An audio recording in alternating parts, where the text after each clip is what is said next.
Hello नमस्कार दोस्तों, हमारे YouTube चैनल लकी एजुकेशन पर आप सभी का स्वागत है। मैं हरिओम सिंह। जैसा कि अब तक हमारी जो बुक कराई गई है अब तक क्षितिज, उसके अंतर्गत मैं आपको 4 चैप्टर करा चुका हूं। उसके आगे जो ग्रामर के हमारे टॉपिक चल रहे थे उन टॉपिक के अंतर्गत अभी तक की क्लास में मैं आपको 4 टॉपिक ग्रामर के भी करा चुका हूं, जिसमें कि आपका पहला जो टॉपिक था समास टॉपिक कराया गया था, दूसरा टॉपिक क्रिया, तीसरा टॉपिक विशेषण और चौथा जो टॉपिक कराया गया था वो कराया गया था आपको क्रिया विशेषण। क्रिया विशेषण टॉपिक के बारे में मैंने आपको बता दिया था पहले कि जो आपका सिलेबस है उस सिलेबस में क्रिया और विशेषण ये अलग अलग टॉपिक हैं, लेकिन इनमें कहीं कॉमा नहीं है तो एक अलग टॉपिक बन जाता है अपना क्रिया विशेषण। उसे भी मैंने करा दिया है 4 प्रकार के आधार पर। इसके बाद में हमारा जो सेकंड पॉइंट चलता है, क्योंकि 3 नंबर का जो 2 नंबर का एक प्रश्न बनता है यहाँ से किसका, क्रिया विशेषण वाला 2 नंबर का क्वेश्चन है। एक 3 नंबर का जो प्रश्न बनता है हमारा वो बनता है किससे, कारक, काल और वाच्य।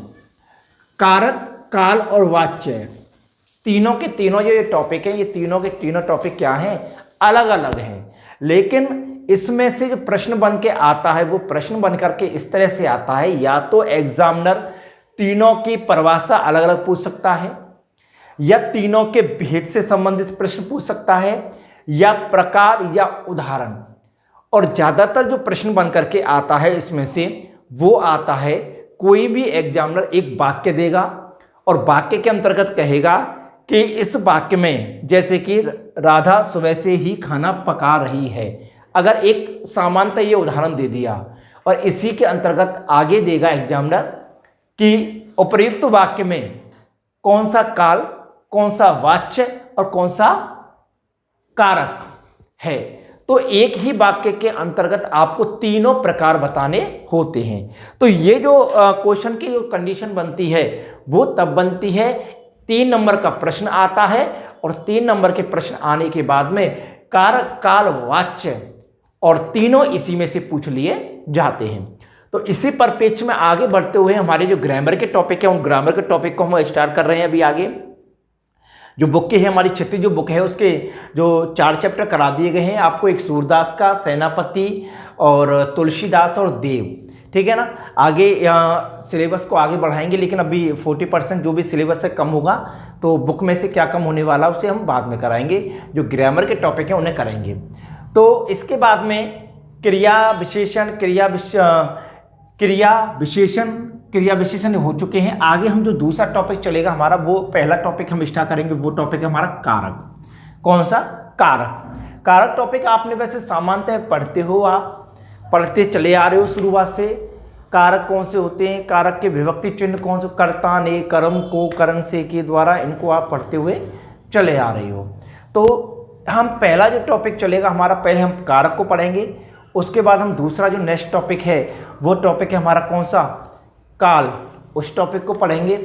उसके बाद हमारा जो थर्ड टॉपिक है कौन सा, वाच्य, इस वाले हम टॉपिक को पढ़ेंगे। और इस तरह से हम तीनों टॉपिक को क्या करेंगे, क्लियर करेंगे।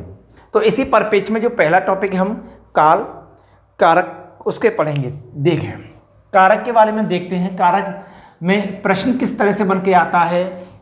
तो पहला जो टॉपिक है अपना अब कारक, तो देखें मैं यहाँ पे आपको पूरा डिटेल से कराता हुआ चले जाऊँगा, आप अपनी नोटबुक में उसको लिखते हुए चले जाओगे। तो कारक, कारक जो होता है, कारक मतलब कार्य करने वाला, एक तरह से जो कर्ता होता है, उसके साथ में जो क्रिया, जो विभक्ति चिन्ह प्रयोग किए जाते हैं। दूसरी बात, कारक के अंतर्गत आप पढ़ते हुए चले जाते हो, कर्ता ने, कर्म को, करण से के द्वारा, संप्रदान के लिए, अपादान से अलग, संबंध काकी के, अधिकरण में पेपर, संबोधन हे ओ अरे। तो ये विभक्ति चिन्ह इनके साथ ही साथ और साथ ही साथ कारक, ये दोनों चीजें होती हैं। कारक के अंतर्गत सबसे पहले हम देखते हैं कारक की परिभाषा की, कारक की परिभाषा क्या होती है, कारक की क्या परिभाषा। कारक की परिभाषा आप डिटो ऐसे ही इनको लिखते हुए चले जाओगे। देखें कारक का अर्थ होता है करने वाला। क्या होता है कारक का अर्थ, करने, कारक का अर्थ होता है करने वाला। कारक का अर्थ होता है करने वाला। कारक का अर्थ क्या होता है? कारक का जो अर्थ होता है वो होता है करने वाला। ठीक है ना। जब किसी वाक्य में, अगर परिभाषा की देखें बात करते, जब किसी वाक्य में, जब किसी वाक्य में संज्ञा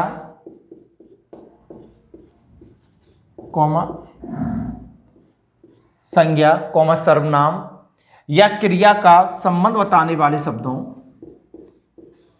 या क्रिया का संबंध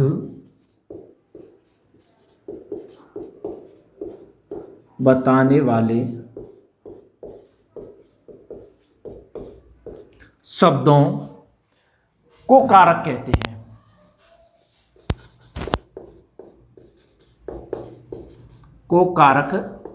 हैं। अर्थात करने वाला जो होता है, करने वाले के परिप्रेक्ष्य में अब किसका प्रयोग किया जाता है?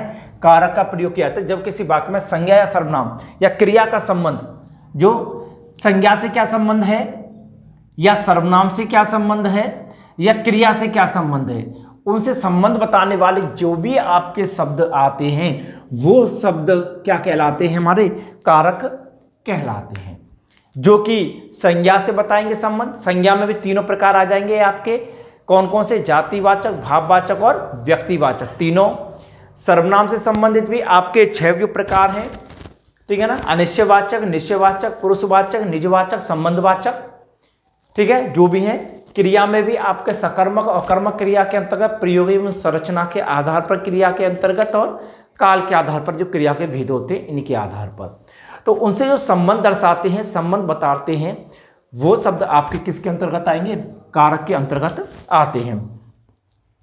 इसके बाद में इनके कारक के साथ में जो विभक्ति आती है, क्या? विभक्ति। तो देखिए विभक्ति का क्या आशय होता है? विभक्ति किससे संबंधित होती है? विभक्ति कारक को प्रकट करने वाली विभक्ति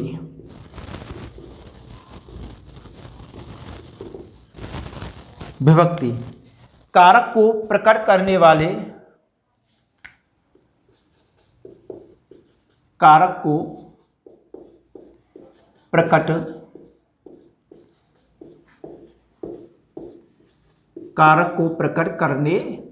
कारक को प्रकट करने वाले प्रयुक्त चिन्हों को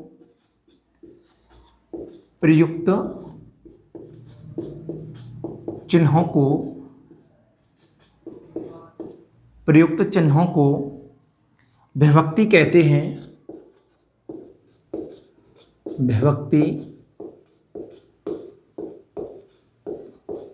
विभक्ति कहते हैं। ये परसर्ग भी कहलाते हैं। ये परसर्ग भी कहलाते हैं। क्या कहलाते हैं? परसर्ग। अर्थात कारक को प्रकट करने वाले प्रयुक्त चिन्हों को, किसको? कारक को प्रकट करने वाले प्रयुक्त जो चिन्ह होते हैं उन्हें क्या कहते हैं हम? विभक्ति। क्या कहते हैं? विभक्ति। जो कि कारक को क्या करते हैं? प्रकट करते हैं। तो कारक को प्रकट करने वाले जो प्रयुक्त चिन्हों का प्रयोग किया जाता है, जैसे कर्ता ने, तो ने क्या है? ये विभक्ति चिन्ह होता है। कर्म को क्या होता है? ये विभक्ति चिन्ह होता है। ठीक है ना। करेंसी के द्वारा संप्रदान के लिए आदि क्या होते हैं? आपके विभक्ति चिन्ह होते हैं।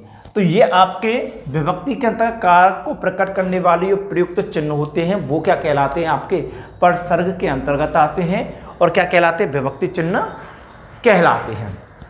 इसके बाद में हम कारक के प्रकारों के अंतर्गत चलेंगे, कारक के प्रकारों को पढ़ेंगे। तो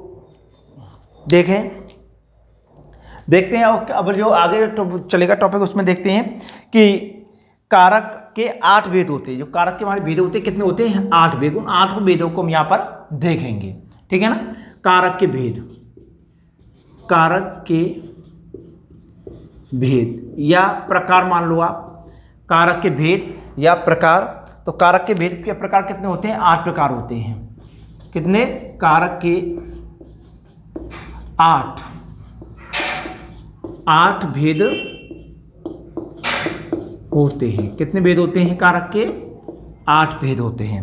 तो उन 8 भेदों को मैं यहाँ पर आपको क्लियर कर रहा हूँ, आप उनको क्लियर कर लोगे, राइट कर लोगे। मैं 4 भेद इधर कर दूंगा आपके लिए और 4 भेद में आपको इधर लिख दूंगा, ठीक है ना। तो देखें, पहला कर्ता कारक। कर्ता कारक, तो पहले मैं आपको जो कारक जो हैं उन्हें लिख देता हूं, उसके बाद उनके जो विभक्ति चिन्ह हैं उनको भी लिख दूंगा, ठीक है ना। कर्ता कारक नंबर 2,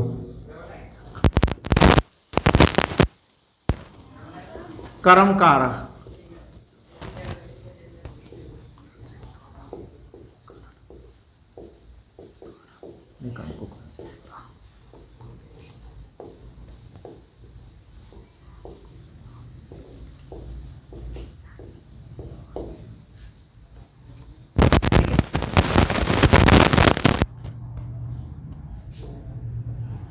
कर्ता ने कर्म को करण से द्वारा संप्रदान के लिए, अब यहां पे मैं चारों को आगे लिख देता हूं इधर।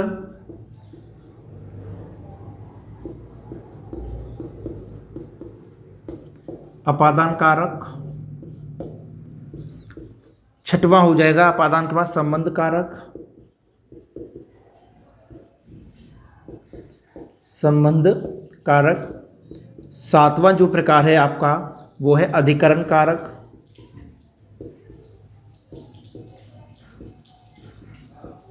अधिकरण कारक। और 8वां जो प्रकार है वो आपका संबोधन कारक, संबोधन कारक, ठीक है ना।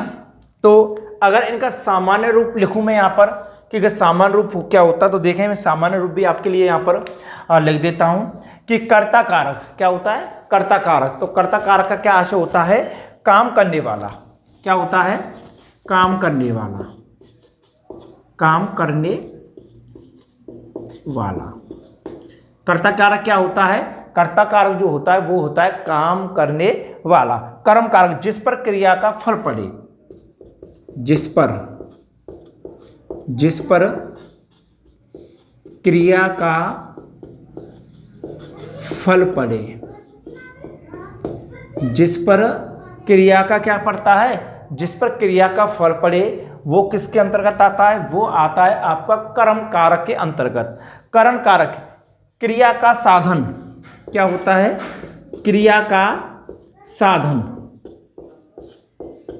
क्रिया का साधन अर्थात जो क्रिया की जा रही है उसका साधन काय करने का प्रतिरूप का कैसे की जा रही है क्रिया, ठीक है ना।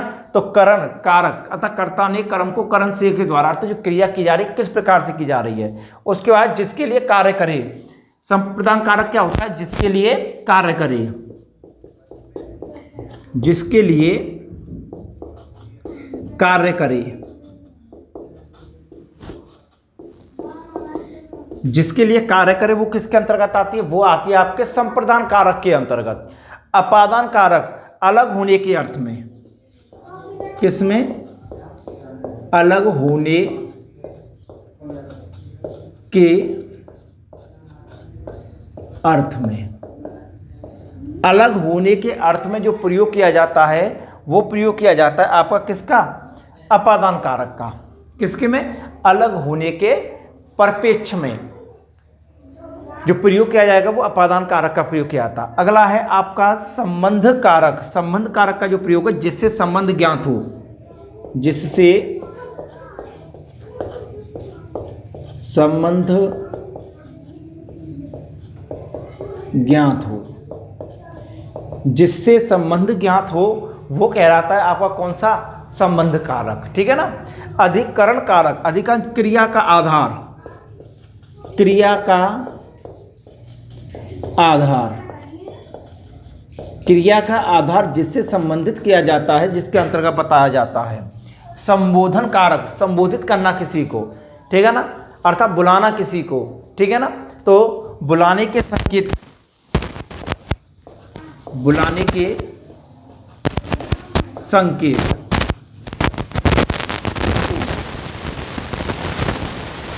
बुलाने के संकेत के लिए जो प्रयोग किया जाता है आपका वो किसका किया जाता है? संबोधन कारक का प्रयोग किया जाता है।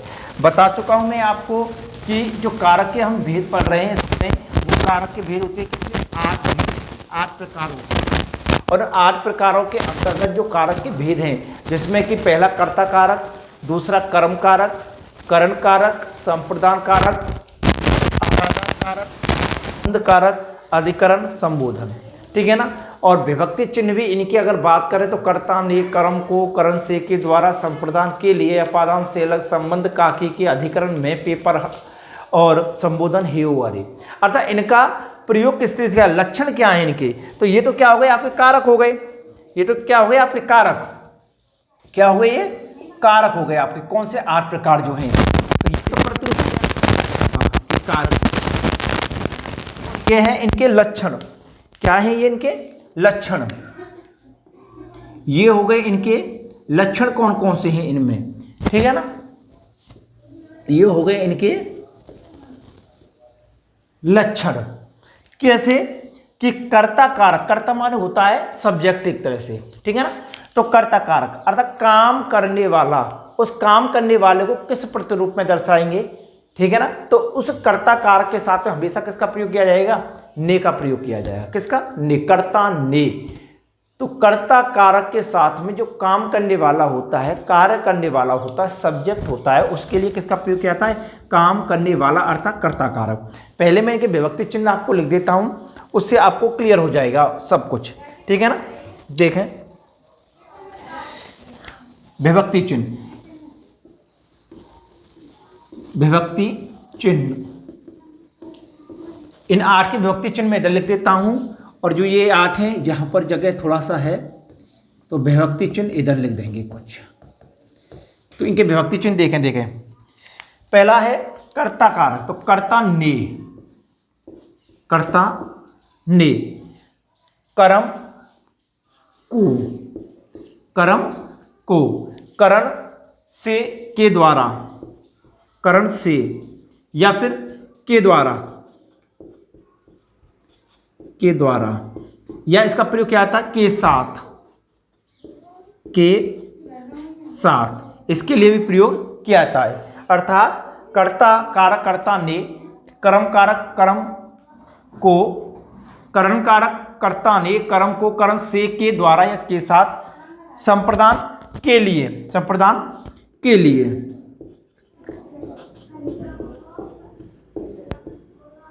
संप्रदान के लिए, अपादान क्या होगा, से, अलग होने के अर्थ में, अपादान से, ये जो जिसका प्रयोग किया जाता है वो अलग होने के अर्थ में किया जाता है। जैसे से का प्रयोग यहां भी किया जा रहा है, लेकिन वो क्रिया के साथ साधन को बताएगा, क्रिया के साथ संबंध को, लेकिन यह अपादान अलग होने के अर्थ में दर्शाया जाता है, ठीक है ना। तो से अलग, कर्ता ने कर्म को करण से के द्वारा, संप्रदान के लिए, अपादान से अलग, ठीक है ना। संबंध, संबंध क्या है, काकी के, नानी ने, रारी रे, काकी के, रा री रे और नानी ने, काकी के, रारी रे और नानी ने, ठीक है। तो संबंध कारक में जिसे संबंध ज्ञात होता है उसको प्रयोग किया जाता है, वो क्या है कि काकी के, रारी रे और ना नी ने, ठीक है ना। अधिकरण, अधिकरण का जो वो है प्रयोग वो है में, पे, पर, में, पे और पर, ठीक है ना। संबोधन कारक हैं ओ अरे, है विस्मयादि वो चिन्ह लगेगा साथ ही है, फिर उसके बाद ओ और उसके बाद अरे, हैं ओ अरे। तो ये जो कारक चिन्हों का जो प्रयोग किया गया है इसमें आपके लक्षण भी दर्शाए गए हैं सभी, जो कि जितने भी आपके क्या है लक्षण हैं, साथ ही साथ में लक्षण के साथ साथ में आपके जो कारक 8 के प्रकार दिए हो वो कारक 8 भी हैं, साथ ही साथ जो विभक्ति चिन्ह हैं आपके उन विभक्ति चिन्हों का भी यहाँ क्या किया गया है, प्रयोग किया गया है, ठीक है ना। तो जो विभक्ति चिन्ह हैं तो इसमें देखेंगे हम कि जो प्रकार दिए हुए हैं विभक्ति चिन्ह भी हैं, तो ये सब दिए हुए हैं। अब देखें इसके बाद में इन जो 8 प्रकार जो हमारे हैं, इनमें से हम एक एक को क्या पढ़ेंगे, डिटेल को पढ़ेंगे। तो यहाँ तक का जो ग्रामर के अंतर्गत जो टॉपिक है अपना कौन सा, कारक, तो उसे दोबारा से आप एक बार और समझ लें, क्लियर कर लें कैसे चलेगा इसमें, कि जो कारक होता है, कारक का क्या होता है, यहाँ तक का आप उसको राइट भी कर लेंगे साथ ही साथ, ठीक है ना। कारक का अर्थ होता है करने वाला, क्या होता है, करने वाला, क्या होता है, करने वाला। और करने वाला जो कार्य करने वाला एक तरह से क्या होता है, वो होता है हमारा क्या, कर्ता। और कर्ता क्या बोलते हैं हम, सब्जेक्ट। क्या बोलते हैं हम, सब्जेक्ट। क्या बोलते हैं, सब्जेक्ट। और अगर हम बात करें किसकी, कर्म, जिसको बोलते हैं ऑब्जेक्ट, ठीक है ना। और वर्ब, क्रिया, क्या होगी, वर्ब, वो हो जाती है क्या, हमारी क्रिया, ठीक है ना। तो कर्ता का, कर्म का और क्रिया का, इन तीनों का ही प्रयोग किया जाता है, ठीक है। और कोई भी जो वाक्य बनता है, उस वाक्य में संपूर्ण वाक्य कर्ता और क्रिया के माध्यम से ही बनता है। जब मैंने आपको क्रिया वाला टॉपिक कराया था, उस क्रिया वाले टॉपिक के अंतर्गत मैं आपको बता चुका था कि पूर्ण वाक्य किस तरह से बनते हैं, पूर्ण वाक्य कौन सा कहलाता है। तो यहाँ पर जो ये इनका प्रयोग किया गया, ये आपके विभक्ति चिन्ह होते हैं। क्या होते हैं, विभक्ति चिन्ह होते हैं यहाँ तक के। और इन विभक्ति चिन्हों का क्या किया जाता है, प्रयोग किया जाता है, ठीक है ना। अब कैसे प्रयोग करेंगे, कर्ता कारक देखें पहले से। अब कर्ता कारक, कर्ता हो गया सब्जेक्ट, काम करने वाला कौन सा होता है, ये काम करने वाला जो होता है वो क्या होता है, कर्ता कारक होता है, ठीक है। कौन सा होता है, कर्ता कारक होता है। कर्ता कारक, कर्ता मान होता है सब्जेक्ट, काम करने वाला, उससे संबंधित जो प्रयोग किया जाएगा विभक्ति चिन्ह का, वो किसका किया जाएगा, ने का। जैसे राम ने, कविता ने, ठीक है ना, बादलों ने घनघोर वर्षा की। तो जहां कर्ता जो प्रयोग किया गया है, तो कर्ता के साथ में जिसका भी विभक्ति चिन्ह का प्रयोग किया जा रहा है, काम को करने वाला हो, उसके साथ में हमेशा ने जो विभक्ति चिन्ह है, उस ने विभक्ति चिन्ह का क्या किया जाता है, प्रयोग किया जाता है। इस ने विभक्ति चिन्ह के आधार पर ही और क्या होता है, कर्ता कारक का प्रयोग किया जाता है। दूसरा कर्म कारक, तो ये कर्ता कारक किससे सब्जेक्ट हो गया, कर्ता माने क्या हो गया, सब्जेक्ट। अब है कर्म कारक अर्थात ऑब्जेक्ट, ठीक है ना। कर्म कारक जिस पर क्रिया का फल पड़े, क्रिया अर्थात वर्ब, क्रिया का फल जिस पर पड़ता है वो क्या होता है, हमारा कर्म होता है। और जिसको किससे समझ करते, को से, किससे, को से। अब कर्म, क्रिया का फल पड़ेगा किस पे, कर्म पे। जो सकर्मक और अकर्मक क्रिया जो पढ़ते हो आप, सकर्मक क्रिया कौन सी, ऐसे वाक्य जिनमें कि और कर्म आता है वो सकर्मक क्रिया, और या क्रिया का फल कर्म पर पड़ता है। और अकर्मक क्रिया जिनमें कि कर्म नहीं आता, वो कौन सी क्रियाएं होती हैं आपकी, वो क्रियाएं होती हैं आपकी अकर्मक क्रियाएं। तो जिस पर क्रिया का फल पड़े को कारक चिन्ह के अंतर्गत आ गया वो। करण कारक, करण होता है क्रिया का साधन, अर्थात क्रिया जो की जा रही है, क्रिया जो हो रही है उसका साधन क्या है, ठीक है ना। करने का साधन क्या है, जो क्रिया हो रही है, ठीक है ना। अब क्रिया को करने का जो साधन है, किसके माध्यम से जो क्रिया हो रही है, उसके सारे से के द्वारा का प्रयोग किया जाता है। या राम के द्वारा धनुष तोड़ा गया, ठीक है ना। तो ऐसे के द्वारा जो शब्द है, या से जो शब्द है, या के साथ जो शब्द का प्रयोग किया जाता है, वहां जो शब्द होते हैं उन शब्दों के साथ में आपके करण कारक का प्रयोग किया जाता है। संप्रदान कारक जिसके लिए कार्य करे, अर्थात कर्ता जिसके लिए कार्य कर रहा है, के लिए, कर्ता किसके लिए कार्य कर रहा है, तो वहां पर आपका जो प्रयोग किया जाता है वो किया जाता है संप्रदान कारक का। और विभक्ति चिन्ह के रूप में जो प्रयोग किया जाता है वो विभक्ति चिन्ह के रूप में प्रयोग करते हैं किसका, हम, के लिए का, ठीक है। तो इस तरह से ये 4 प्रकार आपके हो गए।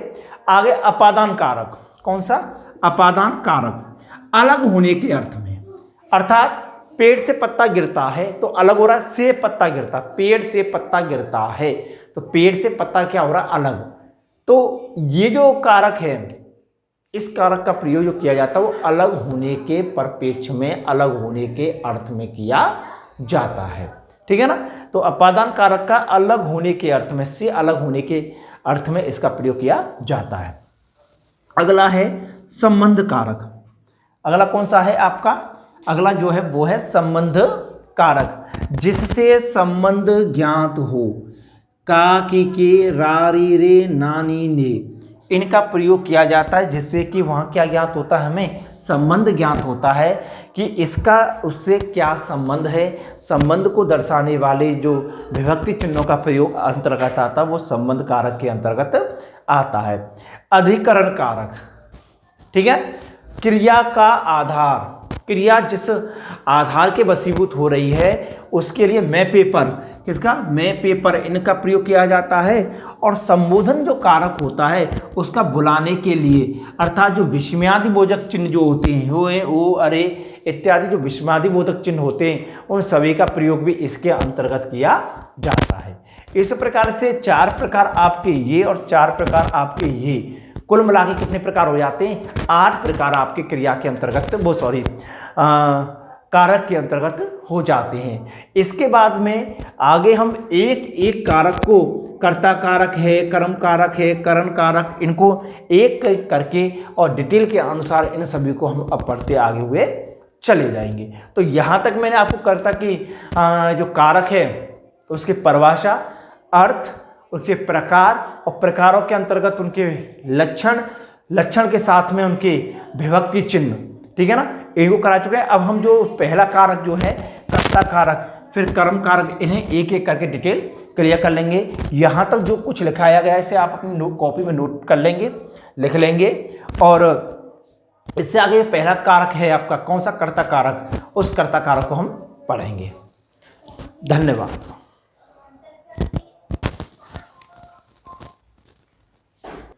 धन्यवाद, थैंक यू।